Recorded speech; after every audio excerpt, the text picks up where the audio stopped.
Hello friends, എല്ലാവർക്കും സെനൂസ് വേൾഡിൻ്റെ പുതിയൊരു വീഡിയോയിലേക്ക് സ്വാഗതം. ഇന്ന് ഞാൻ വന്നിരിക്കുന്നത് വളരെ വെറൈറ്റി ആയിട്ടുള്ള ഒരു ഈവനിങ് സ്നാക്സും അതുപോലെ ഇഫ്താറിൻ്റെ ടൈമിലൊക്കെ നമുക്ക് റെഡിയാക്കി എടുക്കാൻ പറ്റുന്ന ഒരു അടിപൊളി സ്നാക്കിൻ്റെ റെസിപ്പി ആയിട്ടാണ്. ഒരു വെറൈറ്റി ആയിട്ടുള്ള ഫില്ലിങ്ങോട് കൂടിയാണ് ഞാനിവിടെ ഈ സ്നാക്ക് റെഡിയാക്കി എടുത്തിട്ടുള്ളത്. നല്ല ടേസ്റ്റുള്ള അതുപോലെ നല്ല വെറൈറ്റി ആയിട്ടുള്ള സ്നാക്കാണ്. അപ്പോൾ നമുക്കിതെങ്ങനെ റെഡിയാക്കി എടുക്കുന്നതെന്ന് നോക്കാം. ആദ്യം നമുക്ക് ഇതിലേക്ക് ആവശ്യത്തിനുള്ള മാവ് കുഴച്ചെടുക്കാം. ഞാനിവിടെ ഏകദേശം ഒരു 2 കപ്പോളം മൈദപ്പൊടിയാണ് എടുത്തിട്ടുള്ളത്. പിന്നെ ഇതിലേക്ക് ഞാനിവിടെ ഒരു കോഴിമുട്ട കൂടി എടുത്തിട്ടുണ്ട്. ഇനി ഇവിടെ ഇതിലേക്ക് ഞാനൊരു 1/4 ടീസ്പൂണോളം പഞ്ചസാര കൂടി ആഡ് ചെയ്ത് കൊടുക്കുന്നുണ്ട്. അതുപോലെ ആവശ്യത്തിലുള്ള ഉപ്പ് കൂടി ചേർത്ത് കൊടുക്കാം. ഒരു നുള്ളു ബേക്കിംഗ് സോഡ കൂടി ചേർത്ത് കൊടുക്കാം. എന്നിട്ട് ഇതെല്ലാം കൂടി നല്ല പോലെ തന്നെ ഒന്ന് മിക്സ് ചെയ്തെടുക്കണം. ഇതിലേക്ക് നമ്മൾ കുഴച്ചെടുക്കാൻ വേണ്ടിയിട്ട് വെള്ളത്തിന് പകരം പാലാണ് ഉപയോഗിക്കുന്നത്. വെള്ളം ആയാലും കുഴപ്പമൊന്നുമില്ല, ഒന്നുകൂടി ടേസ്റ്റ് വിടാൻ വേണ്ടിയിട്ടാണ് ഞാനിവിടെ പാല് ചേർത്ത് കൊടുത്തിട്ടുള്ളത്. പാല് കുറേശ്ശെ ഒഴിച്ച് നമ്മൾ ചപ്പാത്തി മാവ് കുഴച്ചെടുക്കുന്ന രൂപത്തിൽ അതുപോലെ സോഫ്റ്റ് ആയിട്ട് വേണം കുഴച്ചെടുക്കാൻ.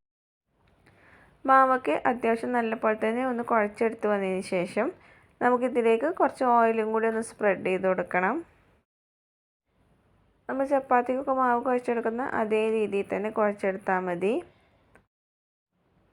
ഇനി നമുക്കിതിൻ്റെ മുകളിലായിട്ട് കുറച്ച് ഓയിലും കൂടി ഒന്ന് സ്പ്രെഡാക്കി കൊടുക്കാം. ഇനി കുറച്ച് സമയം, ഏകദേശം ഒരു അരമണിക്കൂർ സമയമെങ്കിലും നമ്മളത് റെസ്റ്റ് ചെയ്യാൻ വേണ്ടി വെക്കണം. അതിന് ശേഷം വേണം നമ്മൾ റെഡിയാക്കി എടുക്കാൻ.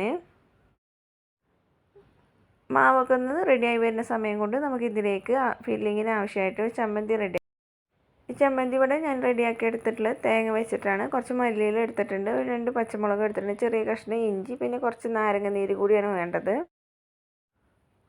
നമുക്ക് ഇഷ്ടമുള്ള രീതിയിൽ തേങ്ങാ ചമ്മന്തി റെഡിയാക്കി എടുക്കാവുന്നതാണ്. ഇനി ഇതെല്ലാം കൂടി മിക്സ് ചെയ്തിട്ട് ജസ്റ്റ് ഒന്ന് കറക്കിയെടുക്കാം. അപ്പോഴേക്കും നമ്മുടെ ചമ്മന്തിയൊക്കെ റെഡിയായി വന്നിട്ടുണ്ട്.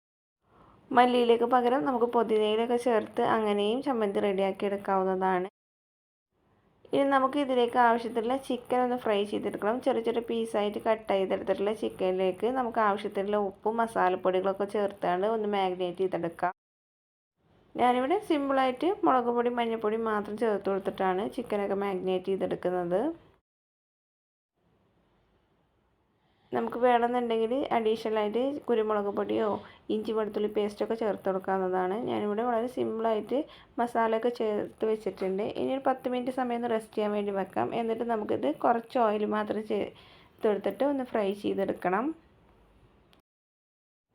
ഇപ്പോൾ ഇതാ ചിക്കനൊക്കെ അത്യാവശ്യമൊക്കെ ഒന്ന് വെന്ത് വന്നിട്ടുണ്ട്. ഇനി ജസ്റ്റ് ഒന്ന് കൈ വെച്ചിട്ട് ഒന്ന് പിച്ചിട്ട് കൊടുക്കാം. ഇനി നമുക്കിതിലേക്ക് ആവശ്യത്തിന് മയോണൈസ് റെഡിയാക്കി എടുക്കണം. ഞാനിവിടെ കുറച്ച് കുരുമുളകും 2 അല്ലി വെളുത്തുള്ളിയും ഒരു കോഴിമുട്ടയും കൂടി ചേർത്ത് കൊടുത്തിട്ടുണ്ട്. പിന്നെ ഇതിലേക്ക് ഒരു 1/2 കപ്പോളം സൺഫ്ലവർ ഓയിൽ ചേർത്ത് കൊടുക്കാം. ആവശ്യത്തിനുള്ള ഉപ്പും വിനാഗിരിയും കൂടി ചേർത്ത് കൊടുത്തിട്ട് നല്ലപോലെ തന്നെ ഒന്ന് അരച്ചെടുക്കണം.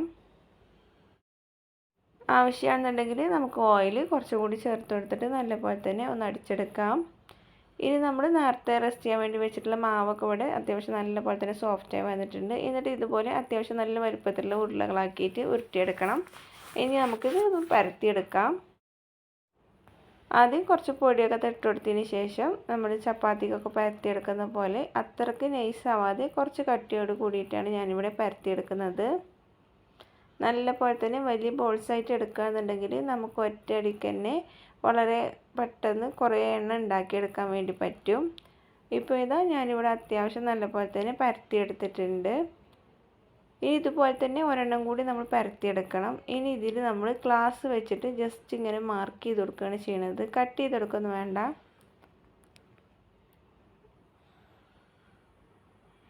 നമ്മൾ ഫില്ലിങ് എവിടെയാണ് ഇട്ട് കൊടുക്കേണ്ടത് ജസ്റ്റ് നമുക്കൊന്ന് അറിയാൻ വേണ്ടിയിട്ടാണ് ഇങ്ങനെ ജസ്റ്റ് മാർക്ക് ചെയ്ത് കൊടുക്കുന്നത്. ഇനി നമ്മൾ ഇങ്ങനെ മാർക്ക് ചെയ്ത് വെച്ചിട്ടുള്ള റൗണ്ടിൻ്റെ ഉള്ളിലായിട്ട് നമ്മൾ റെഡിയാക്കി ഫില്ലിങ് നമ്മുടെ ഇഷ്ടത്തിനനുസരിച്ച് ചേർത്ത് കൊടുക്കാവുന്നതാണ്. പക്ഷേ ഓവറായിട്ട് ഫില്ല് ചെയ്ത് കൊടുത്തിട്ടുണ്ടെങ്കിൽ നമ്മളിത് കട്ട് ചെയ്തെടുക്കുന്ന സമയത്ത് അതിൻ്റെ സൈഡിലേക്കൊക്കെ വരും. അപ്പോൾ മാക്സിമം അതിൻ്റെ സെൻറ്ററിൽ മാത്രമായിട്ട് വെച്ച് കൊടുക്കാൻ വേണ്ടി ശ്രദ്ധിക്കുക. നമ്മൾ ഫ്രൈ ചെയ്തെടുക്കുന്ന സമയത്ത് അത് പൊട്ടിപ്പോവാനൊക്കെ ചാൻസ് ഉണ്ട്. ഇപ്പോൾ ഇതാ ചിക്കനൊക്കെ മുഴുവനായിട്ട് വെച്ച് കൊടുത്തിട്ടുണ്ട്. ഇനി ഇതിൻ്റെ മുകളിലായിട്ട് നമ്മൾ റെഡിയാക്കി വെച്ചിട്ടുള്ള മയോണൈസ് 1 ടീസ്പൂണോളം എല്ലാത്തിൻ്റെ മുകളിലായിട്ട് ഒന്ന് സ്പ്രെഡ് ചെയ്ത് കൊടുക്കണം. മയോണൈസ് ഇതുപോലെ നമ്മൾ ഉണ്ടാക്കിയെടുക്കുന്ന സമയത്ത് അത്യാവശ്യം നല്ല കട്ടിയോട് കൂടി തന്നെ ഉണ്ടാക്കിയെടുക്കണം. മയോണൈസും നമ്മൾ ഇതുപോലെ ചെയ്തെടുത്തതിന് ശേഷം നമ്മൾ റെഡിയാക്കി എടുത്തിട്ടുള്ള തേങ്ങാ ചമ്മന്തി കൂടി വെച്ചെടുക്കാം. നമുക്ക് ഈ ഫില്ലിങ്ങിന് പകരം നമുക്ക് ഇഷ്ടമുള്ള ഫില്ലിങ് വെച്ച് ചെയ്ത് കൊടുക്കാം. പക്ഷേ ഈ സ്നാക്ക് ഇതേ രീതിയിൽ റെഡിയാക്കി എടുക്കുമ്പോഴാണ് കൂടുതൽ ടേസ്റ്റ്. അത്യാവശ്യം എരിയും പുളിയൊക്കെ ചേർന്ന് നല്ലൊരു അടിപൊളി ടേസ്റ്റാണ് ഇതിങ്ങനെ റെഡിയാക്കി എടുക്കുമ്പോൾ. ഇനി നമുക്ക് ഇതിൻ്റെ മുകളിലേക്ക് നമ്മൾ പരത്തി വെച്ചിട്ടുള്ള വേറൊരു ചപ്പാത്തി വെച്ചിട്ട് മൂടി കൊടുക്കണം. നമ്മളിത് വെച്ച് കൊടുക്കുന്ന സമയത്ത് ഫില്ലിംഗ് ഒന്നും തെന്നിപ്പോവാതെ ശ്രദ്ധിക്കണം.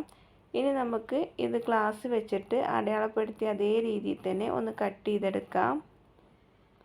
ഗ്ലാസ് വെച്ച് ഇതുപോലെ ഒന്ന് ഗ്ലാസ് വെച്ചിട്ട് ഇതുപോലെയൊക്കെ ഒന്ന് നമ്മൾ പ്രസ് ചെയ്ത് കൊടുക്കുമ്പോഴേക്കും ഇത് നല്ല പോലെ തന്നെ കട്ടായിട്ട് വരും. പിന്നെ നമ്മൾ പ്രസ് ചെയ്ത് കൊടുക്കേണ്ടതൊന്നും ആവശ്യമില്ല. നല്ല പെർഫെക്റ്റ് ഷേപ്പിൽ. ഇനി നമ്മൾ ബാക്കി വന്നിട്ടുള്ള മാവ് ഇതുപോലെ തന്നെ കുഴച്ച് ഇതേ രീതിയിൽ തന്നെ ചെയ്തെടുക്കുകയാണ് ചെയ്യുന്നത്. ഇപ്പോൾ ഇതാ നമ്മുടെ സ്നാക്കൊക്കെ ഇവിടെ റെഡിയായി വന്നിട്ടുണ്ട്. വളരെ വെറൈറ്റി ആയിട്ടുള്ള സ്നാക്കാണ്.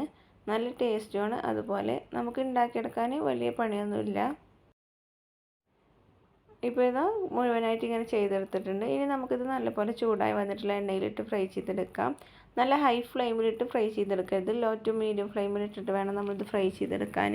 അല്ലെങ്കിൽ പെട്ടെന്ന് തന്നെ കരിഞ്ഞു പിടിക്കാനുള്ള ചാൻസ് ഉണ്ടാവും. മാവൊക്കെ കുക്ക് ചെയ്ത് വരുന്നത് കൊണ്ട് നമ്മൾ ഒരു മീഡിയം ഫ്ലെയിമിൽ ഇട്ടിട്ട് വേണം ഇത് ഫ്രൈ ചെയ്തെടുക്കാൻ. ഇത് ഒത്തിരി ബ്രൗൺ കളറായി പോവാതിരിക്കാൻ വേണ്ടി ശ്രമിക്കണം. ഒരു ലൈറ്റ് ബ്രൗൺ കളർ ആവുന്ന സമയത്ത് നമ്മളിത് കോരിയെടുക്കുകയും വേണം. ഇപ്പോൾ ഇത് സ്നാക്കൊക്കെ ഏകദേശം ഒരു സൈഡൊക്കെ ആയി വന്നിട്ടുണ്ട്. തിരിച്ചും മറിച്ചിട്ട് കൊടുത്തിട്ട് നമ്മൾ വളരെ പെട്ടെന്ന് തന്നെ കുക്ക് ചെയ്തെടുക്കണം. ഇതുപോലെ നല്ല പോലെ പൊങ്ങി വന്നതിന് ശേഷം ഒത്തിരി കളർ മാറരുത്. ഈ സമയത്ത് നമ്മൾ എണ്ണയിൽ നിന്ന് കോരിയെടുക്കുകയും വേണം. ഇപ്പോൾ ഇതാ നമ്മൾ അടിപൊളിയായിട്ടുള്ള സ്നാക്ക് ഇവിടെ റെഡിയായി വന്നിട്ടുണ്ട്. കഴിക്കാൻ നല്ല ടേസ്റ്റി ആയിട്ടുള്ള സ്നാക്കാണ്. നമുക്ക് നോമ്പ് തുറക്കുന്ന സമയത്തും അതുപോലെ ഈവനിങ് ടൈമിൽ ചായൻ്റെ ഒപ്പമൊക്കെ ഉണ്ടാക്കിയെടുക്കാൻ പറ്റിയ ഒരു അടിപൊളി സ്നാക്കാണ്. ഇതുവരെ ട്രൈ ചെയ്ത് നോക്കാത്തവരുണ്ടെന്നുണ്ടെങ്കിൽ എന്തായാലും ഒന്ന് ട്രൈ ചെയ്ത് നോക്കണം.